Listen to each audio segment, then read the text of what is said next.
नमस्कार प्यारे बच्चों, मैं साइकोलॉजी बाय आर के सर के यूट्यूब चैनल पर स्वागत करता हूं।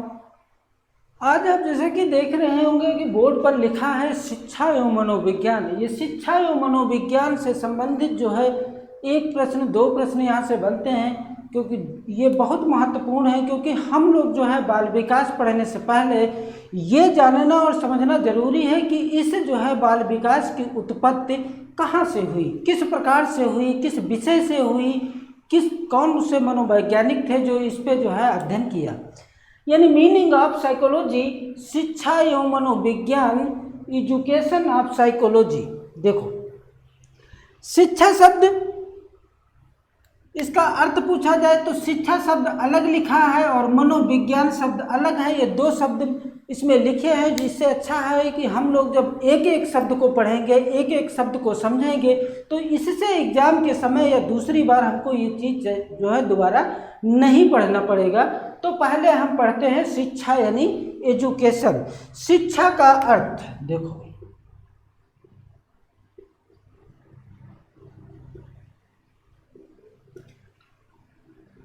बताइए शिक्षा का अर्थ क्या हो सकता है। शिक्षा का अर्थ देखो, शिक्षा शब्द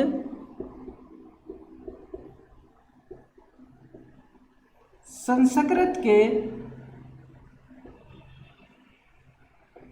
शिक्ष धातु में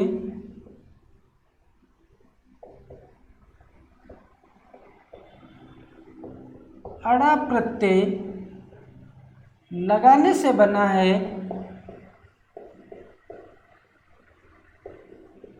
अड़ा प्रत्यय लगाने से बना है, जिसका अर्थ है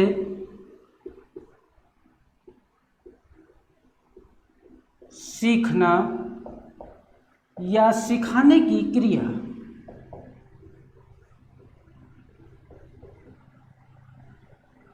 सीखना या सिखाने की क्रिया।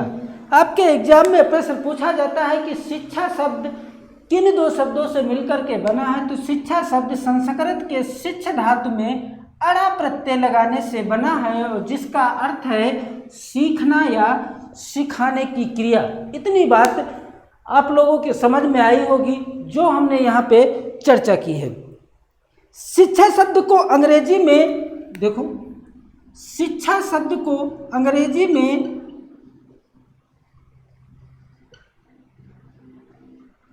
एजुकेशन कहते हैं। किस भाषा में? तो अंग्रेजी में इसे एजुकेशन कहते हैं। एजुकेशन शब्द ये लैटिन भाषा के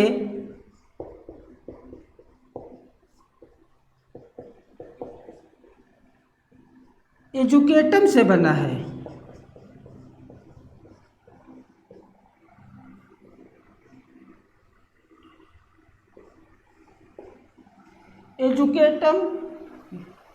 एजुकेशन शब्द लैटिन भाषा के एजुकेटम से बना है और जिसमें दो शब्द निहित हैं। पहला शब्द है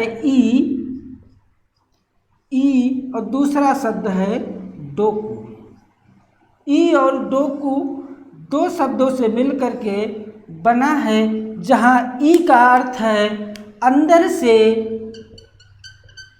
अंदर से और डोकू का अर्थ है आगे बढ़ना।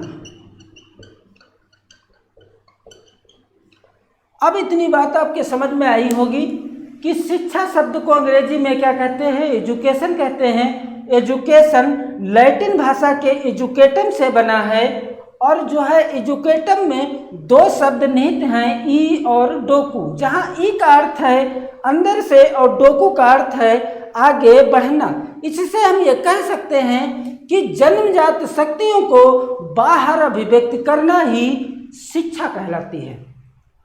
शिक्षा व्यवस्था आपने देखा कि प्राचीन काल से, प्राचीन समय से चली आ रही थी। जैसे गुरुकुल शिक्षा व्यवस्था, गुरुकुल शिक्षा व्यवस्था में जो है बालक की आयु, रुचि, योग्यता को महत्व नहीं दिया जाता था। इसलिए वो शिक्षा व्यवस्था कैसी होती थी? बोरिंग होती थी, नीरस होती थी।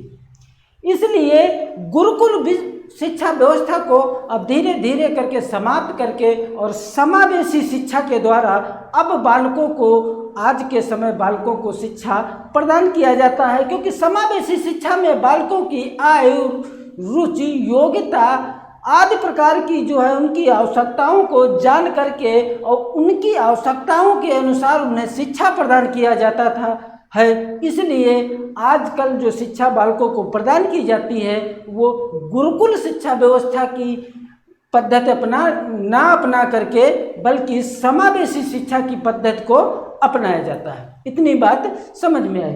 शिक्षा आपने देखा कि शिक्षा व्यवस्था प्राचीन समय से चली आ रही है। जैसे गुरु और शिष्य के बीच, ज्ञानी और अज्ञानी के बीच ज्ञान के लेन देन की प्रक्रिया को शिक्षा कहा जाता है।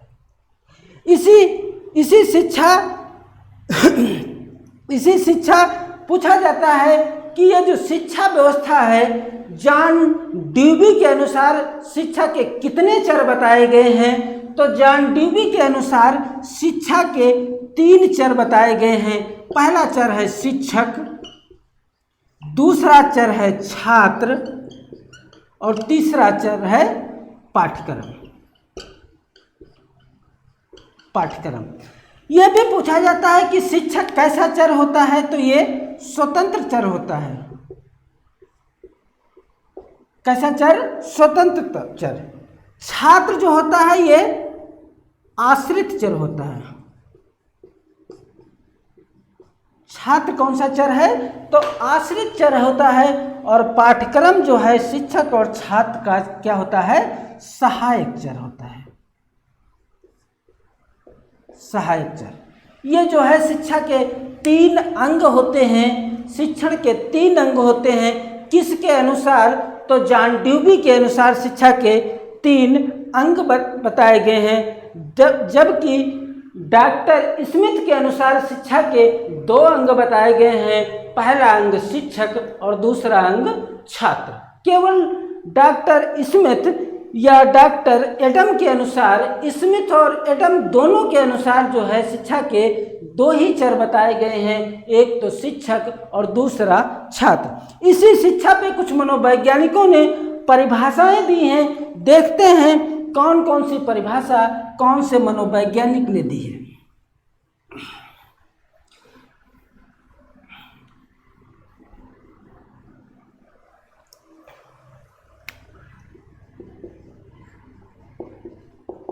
परिभाषा देखो, पहली परिभाषा है अरस्तु की। अरस्तु ने कहा कि स्वस्थ शरीर में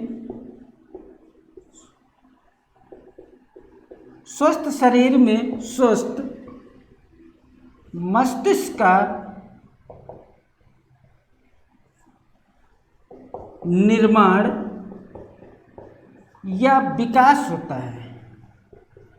स्वस्थ शरीर में स्वस्थ मस्तिष्क का निर्माण या विकास होता है। ये आपके एग्जाम में यूपी टेट में जो है या रीट जैसे एग्जाम में, या जो है राजस्थान टेट या बिहार टेट या जो है उत्तराखंड टेट या हरियाणा टेट में जो है ये परिभाषाएं पूछी जाती हैं।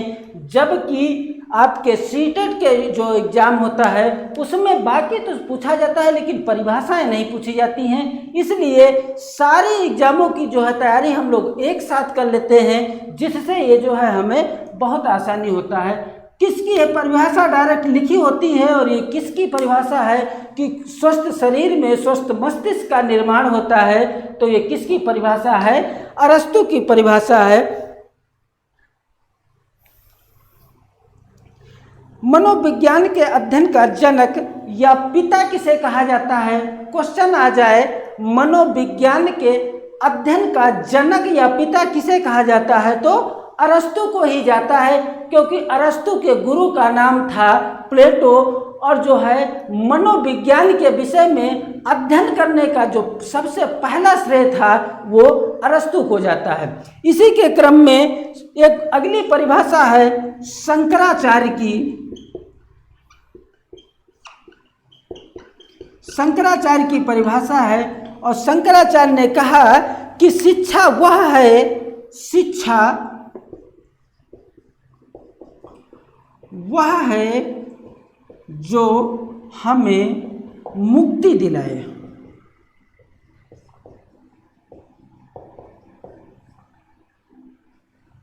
शंकराचार्य ने कहा कि शिक्षा वह है जो हमें मुक्ति दिलाए, यानी हमारे और आपके सामने अगर जो कोई समस्या है, उस समस्या के निराकरण हेतु जो हमें समाधान खोज निकाले हम, वो क्या है? शिक्षा है। जैसे हमारे आपके एग्जाम की तैयारी काहे की कर रहे हैं, यूपी टेट या सी टेट या सुपर टेट की तैयारी कर रहे हैं, तो जो हम शिक्षा ग्रहण करते हैं वो अगर जो हमें एग्जाम पास करने में मदद करती है तो वही क्या है? शिक्षा है। वही परिभाषा अरस्तु ने कहा कि शिक्षा वह है जो हमें मुक्ति दिलाए, मुक्ति दिलाए।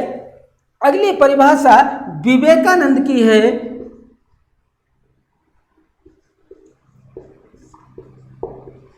विवेकानंद, आपने देखा कि स्वामी विवेकानंद जो थे वो जो है विश्व धर्म शिखर सम्मेलन में शिकागो में 36 घंटे कंटिन्यू जो है भाषण देने के लिए विख्यात हुए थे, इसलिए इनकी भी परिभाषा बहुत महत्वपूर्ण है। विवेकानंद ने कहा कि मनुष्य की अंतर्निहित शक्तियों को,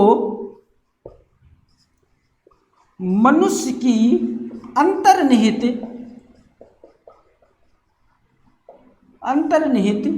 शक्तियों को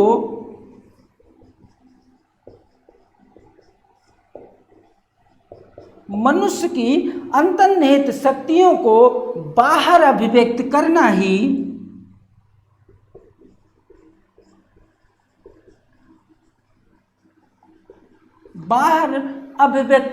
ही शिक्षा है। शिक्षा है। इतनी बात समझ में आई?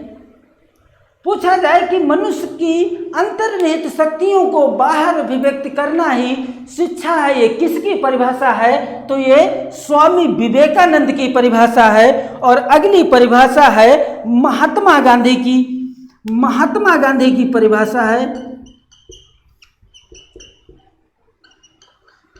अब देखो, महात्मा गांधी की परिभाषा इसलिए महत्वपूर्ण है क्योंकि महात्मा गांधी को बुनियादी शिक्षा का जनक कहा जाता है। पहले समझते हैं कि जो है महात्मा गांधी ने अपनी परिभाषा में क्या बताया। महात्मा गांधी ने बताया कि शिक्षा से मेरा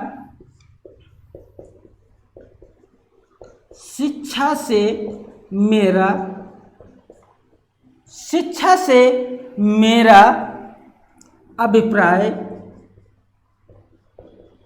शिक्षा से मेरा अभिप्राय मनुष्य के शरीर, शिक्षा से मेरा अभिप्राय मनुष्य के शरीर व आत्मा का सर्वांगीण विकास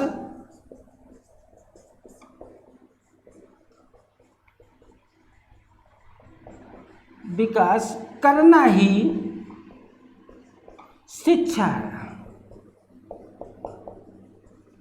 करना ही शिक्षा है। महात्मा गांधी ने देखो कितनी अच्छी परिभाषा दी कि मनुष्य के अंतर्निहित शक्तियों को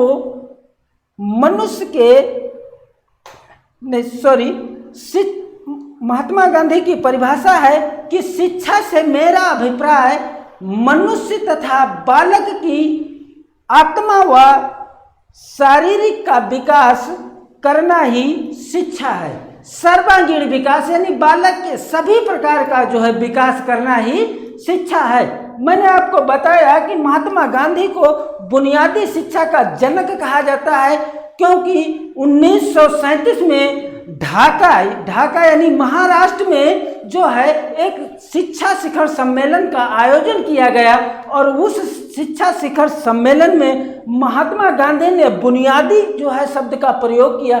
बुनियादी शिक्षा का इसीलिए जो है इन्हें जनक कहा जाता है क्योंकि महात्मा गांधी ने यह सुझाव दिया कि जो शिक्षा पे खर्च आता है, इस खर्च को वहन करने के लिए यदि बालकों को सिलाई, कढ़ाई, चटाई, बुनाई आदि जो है कार्य सिखाए जाएं और इन बालकों से बनाए हुए वस्तुओं को बाजार में बेच करके और उनसे जो है शिक्षा का कुछ न कुछ खर्च वहन किया जा सकता है, कम किया जा सकता है, सरकार पर इसका दबाव कम हो सकता है। इसलिए महात्मा गांधी को जो है बुनियादी शिक्षा का जनक कहा जाता है। ये शिक्षा शिखर सम्मेलन कब जो है आयोजित हुआ? तो 1937 में आयोजित किया गया। कहाँ किया गया? तो ढाका में किया गया, ढाका महाराष्ट्र में। और जिस स्कूल में इस सम्मेलन का आयोजन हुआ था उस स्कूल का नाम पूछा जाता है तो उस स्कूल का नाम मारवाड़ी स्कूल था, लेकिन वर्तमान समय में उस स्कूल का नाम नव भारत स्कूल के नाम से जाना जाता है। इतनी जो है शिक्षा से संबंधित जो महत्वपूर्ण बातें हैं उनकी हमने यहाँ पे आपसे चर्चा की, एक एक पॉइंट को समझाया, एक एक पॉइंट को बताया। यहाँ से जो है क्वेश्चन पूछा जाता है, लेकिन फिर से हम एक बार जो है आपको ये पूरा का पूरा रिपीट करवा देते हैं। शिक्षा शब्द को अंग्रेजी में क्या कहते हैं? तो एजुकेशन कहते हैं। एजुकेशन शब्द किस भाषा का शब्द है? तो लैटिन भाषा का शब्द है। एजुकेशन शब्द की किससे उत्पत्ति हुई है? तो एजुकेटम से हुई है। एजुकेटम में कौन कौन से दो शब्द निहित हैं? तो ई तथा डोको निहित हैं, जहां ई का अर्थ है अंदर से और डोको का अर्थ है बाहर जाना या बाहर निकलना या आगे बढ़ना। इस प्रकार जो है शिक्षा का अर्थ हुआ। देखो, शिक्षा शब्द संस्कृत के शिक्ष धातु में अड़ा प्रत्यय लगाने से बना है और जिसका अर्थ है सीखना या सिखाने की क्रिया। यानी अगर जो हम अपने जीवन में कुछ भी सीखते हैं, कुछ भी ग्रहण करते हैं, चाहे हम जो है शिक्षा ग्रहण करें या जो है अपना बिजनेस के विषय में सीखते हैं, यानी कुछ भी हम अगर जो सीखते हैं वो सब क्या है? शिक्षा है। शिक्षा शब्द मैंने आपको बताया था कि ज्ञान के लेन देन की प्रक्रिया को शिक्षा भी कहा जाता है। जैसे एक ज्ञानी और एक अज्ञानी, यानी एक ज़्यादा ज्ञानी और एक कम ज्ञानी के बीच जो ज्ञान के लेन देन की प्रक्रिया होती है उसे क्या कहा जाता है? तो उसे शिक्षा कहा जाता है। प्राचीन समय में आपने देखा कि शिक्षा व्यवस्था जो होती थी वो गुरुकुल शिक्षा व्यवस्था थी। गुरुकुल, गुरु का मतलब होता है गुरु का घर, यानी गुरु के घर जाकर के शिक्षा प्राप्त करना या गुरु के साथ में रह करके शिक्षा प्राप्त करना। ये जो गुरुकुल होते थे, ये गुरुकुल जो है प्राकृतिक वातावरण में होता था, गांव शहर से दूर होते थे, जंगलों में जो है ये आश्रम बने होते थे और बालक जो है वहाँ पे जाकर के शिक्षा ग्रहण करता था। प्रत्येक गुरु के आदेश का पालन जो है बालक को करना पड़ता था। प्रत्येक को एक समान जो है कार्य दिया जाता था। इसलिए वहाँ पे बालकों की आय, रुचि, योग्यता, क्षमता का महत्व नहीं दिया जाता था। इसलिए वो शिक्षा व्यवस्था कैसी होती थी? बोरिंग होती थी, नीरस होती थी। इसलिए शिक्षा मनोविज्ञान पूछा जाता है कि इस मनोविज्ञान की उत्पत्ति किससे हुई? तो मनोविज्ञान की उत्पत्ति दर्शन शास्त्र से हुई। दर्शन शास्त्र से हुई, इसको हम आगे बताएंगे। दर्शन शास्त्र से मनोविज्ञान की उत्पत्ति हुई और इस मनोविज्ञान में बहुत सारी शाखाएं हैं, जैसे किशोर मनोविज्ञान, प्रौढ़ मनोविज्ञान, समाज मनोविज्ञान, पशु मनोविज्ञान आदि जो है इसकी शाखाएं हैं। और उसी में एक शाखा आपकी है बाल मनोविज्ञान। इसलिए आपको जो पढ़ना है वो आपके टॉपिक के अनुसार बाल मनोविज्ञान पढ़ना है, बाल विकास पढ़ना है। इसलिए पूछा जाए कि इस मनोविज्ञान की उत्पत्ति किससे हुई? तो दर्शन शास्त्र से हुई। और मनोविज्ञान से उत्पत्ति देखो तो बाल विकास की हुई, बाल विकास की हुई। ठीक, जब यह जो है मनोविज्ञान नहीं था तो जो है किसी भी प्रकार का अध्ययन यदि करना होता था, चाहे वो शारीरिक अध्ययन हो, चाहे मानसिक अध्ययन हो, चाहे नैतिक अध्ययन हो, चाहे व्यवहारिक अध्ययन हो, किसी भी प्रकार का जो अध्ययन किया जाता था वो दर्शन शास्त्र के अंतर्गत अध्ययन किया जाता था। इसलिए हमको जो है बाल विकास पढ़ना है, लेकिन बाल विकास के साथ साथ हम ये जान लें कि बाल विकास की उत्पत्ति किससे हुई, तो मनोविज्ञान से हुई, और मनोविज्ञान की उत्पत्ति किससे हुई, तो दर्शन शास्त्र से हुई। इसी के साथ वीडियो लंबा हो रहा है, बड़ा हो रहा है, इसलिए नेक्स्ट वीडियो में हमने यहाँ पे आपको जो है देखा कि शिक्षा से संबंधित जो है बात कर लिया है, मनोविज्ञान से संबंधित नेक्स्ट वीडियो में चर्चा करेंगे।